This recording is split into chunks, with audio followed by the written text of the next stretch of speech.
তারেক রহমানের নেতৃত্বে বিএনপি ক্ষমতায় আসার পর পরিবর্তন হচ্ছে সরকারের বিভিন্ন সংস্থা ও প্রতিষ্ঠানের শীর্ষ পদের ব্যক্তিরা। সেই আলোচনায় রয়েছেন রাষ্ট্রপতি মোহাম্মদ শাহাবুদ্দিন। তবে উপযুক্ত সময়ে এবং সবার সঙ্গে সুসম্পর্ক রেখে বিদায় নিতে চান তিনি।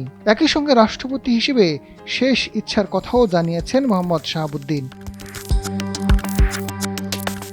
২০২৩ সালের ১৩ই মার্চ দেশের ২২তম রাষ্ট্রপতি হিসেবে নির্বাচিত হন দুর্নীতি দমন কমিশনের সাবেক কমিশনার মোহাম্মদ শাহাবুদ্দিন। নিয়ম অনুযায়ী ২০২৮ সাল পর্যন্ত তার মেয়াদ রয়েছে। তবে আওয়ামী লীগ শাসনামলে নির্বাচিত রাষ্ট্রপতিকে এ পদে আর বহাল রাখতে চায় না সদ্য সরকার গঠনকারী দল বিএনপি। ইতিমধ্যে দলটি রাষ্ট্রপতি পদের উপযুক্ত ব্যক্তিকে মনোনয়নপত্রে চূড়ান্ত করেছে বলে জানা গেছে। বর্তমান রাষ্ট্রপতির বিদায়ের পর নতুন রাষ্ট্রপতি নির্বাচন করা হবে। এদিকে বঙ্গভবনে ঈদুল ফিতর উদযাপনের স্মৃতি নিয়ে চলে যেতে চান মোহাম্মদ শাহাবুদ্দিন।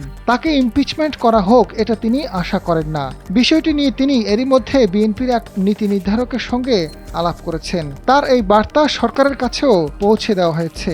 রাষ্ট্রপতির দেওয়া বার্তা অনুযায়ী তিনি স্বেচ্ছায় চলে যেতে প্রস্তুত এবং সেটা কোনোভাবেই ঈদের পরের এক সপ্তাহের বেশি হবে না। সম্প্রতি জাতীয় সংসদের অধিবেশন ২৬শে ফেব্রুয়ারি অনুষ্ঠানের একটি উদ্যোগ নেওয়া হয়েছিল।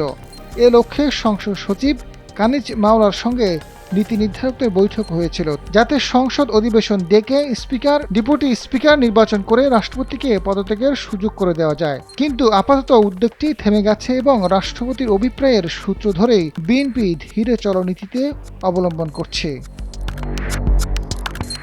আজাদ ফারুক, সময়ের আলো।